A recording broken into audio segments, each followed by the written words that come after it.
Hey guys, Professor Bell, Comic Book University, and Guardians of the Galaxy issue number 2. That's right, you might notice I got Bagel with me. She wants to, she's an initiate for the Cult of Cakes. I don't care what that thing's called, it's the Cult of Cakes. So let's take a look at what we got up in here. We got Guardians of the Galaxy, the Final Gauntlet, part 2 of 6. This is just, the story arc. It's an ongoing.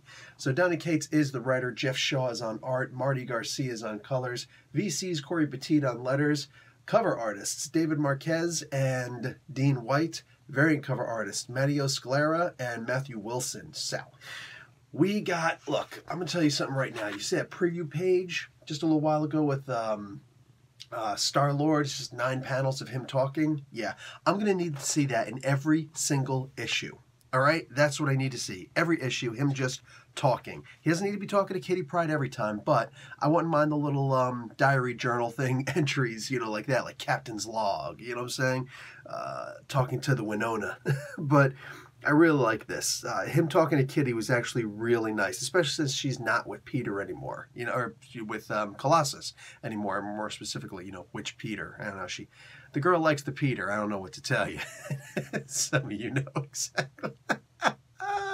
Anyway, so the Black Order is here, and with all due respect, they're a lot cooler and tougher and scarier here than in their feeling sharing session where they're talking about, I have a crush on Proxima Midnight, but I just, whatever, man, just, I don't know, dude. Here they actually seem frightening, and then Hela shows up. Now, I did have a little bit of a problem here that Hela shows up and she's like, hey, let's make a deal, talking to the Collector. It was expected. It was fully expected because she just walks up and is like, let's make a deal. And there's a little bit of hyperbole here, and it's like, okay, yeah, just get to the point where you make a threat that you're going to end his life if you don't, if he doesn't give you the information that you want him to give you. And that's exactly what happens. I was very disappointed at how basic that was. I thought that could have been a lot cooler. Anyway, what do you call it? We get a little bit more with everybody here. It starts off with a bit of a romantic relationship between Phyla and Moondragon, and then all hell breaks loose. Are these kind of new characters? These are new versions of the baby Groots. Like, these little things run up and, instead of saying, I am Groot, they say, I am Stab? I am Stab?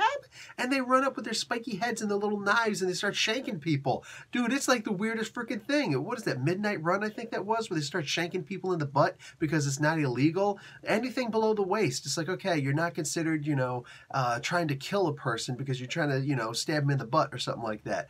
Go see that movie. Go see that movie. You'll understand what I'm talking about. It's actually a really good movie. I am not a cog in the wheel. I'm the anti-wheel, whatever that was. But Groot versus Ghost Rider, Cosmic Ghost Rider? Oh, Lord. Talk about the fight you didn't know you wanted. When you see this here, it's great. The problem is that it turns out that another form of the Guardians is reformed. Another version, I should say. Yeah, there's going to be 2 Guardians of the Galaxies groups.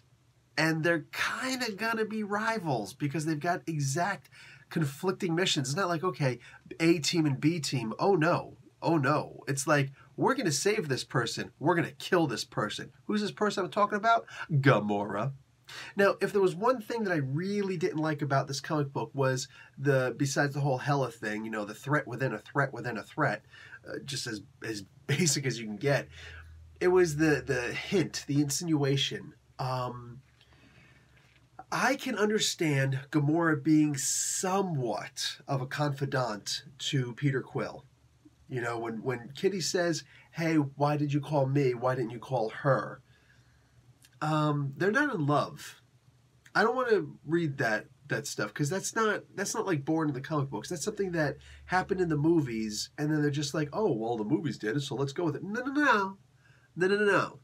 I want you to understand something. This is Earth 616. It is not Earth 199999. Yes, Earth 199999, 5 nines, is actually the nomenclature number for the Earth, the universe that the MCU is in. All right, that's entirely different from the Earth 616, which is the proper Marvel universe. It's already been given a nomenclature. We already know it. It's done. So there's no reason for them to cross over storylines. I never liked the idea of Gamora being with that Peter, or anything like that. It just never made sense to me. These two aren't that type. No, she's more in love with Richie Rider. Oh, and that comes up in this issue too, because one of the Guardians of the Galaxy groups, really, Bagel? They have to go and look for Richie Rider. This was a fun comic book because there's just action upon action, and it's excellent. After that, you do still get some story going. The story is still progressing, and that's because we get to see a little bit of what's going on with the bad guys and another group that's being formed. In the end of it, though, Peter is in a bit of a slump. This is kind of like the Jim Zub thing that he made with, and I don't know who initiated the idea, but I think it was Zub, but again, what the hell do I know? I don't want to bother the guy. The idea that, much like Riri has this PTSD thing with Thanos, well, Peter Quill has a PTSD thing with Gamora. Remember, she actually killed him. This was back in the Infinity Wars comic book.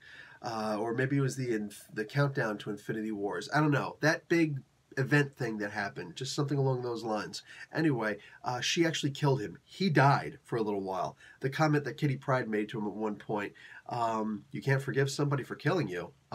You wouldn't like the X-Men very much. How true that is. How true that is. This was a fun comic book. There's just no way around it. Look, literally, think about the two things that I complained about. How minor are they? Like, that's how hard I'm struggling to find things to say. Well, if I had to say there's something negative about the comic book, dude, this comic book is just positive all the way. 99 point something %, all right? Definitely you should be on this series. There's absolutely no doubt about that whatsoever. Plus, the very important point that Donny Cates had brought up some time ago, everything cosmic at this point has to go through Cates. So he approves or rejects. And if somebody says, yeah, I think I'd like to make Galactus come by and eat the Skrull homeworld, it's like, ask Kate. Run through Cates. And if Kate says no, that's a no. That's unlimited power. I should go get my Jedi cloak again, just because. Anyway, go check out my Venom issue number 11 review. So this was badass. I enjoyed the hell out of this. This comic book, man. I don't know how this could get much better, except to read the next issue. That's all it comes down to. Definitely grab this. Don't wait for the frickin', what do you call it? It looks like there might be some cameos of new appearances in here. There are characters I never saw before in this issue. Definitely consider checking it out for that alone, all right? Don't wait for this to come out in trade. Believe me, it's not worth it. Grab the actual physical copies, all right? Leave the trade for the noobs, all right? Don't be a noob. Grab this comic book. Professor Bill, Comic Book University. Class dismissed.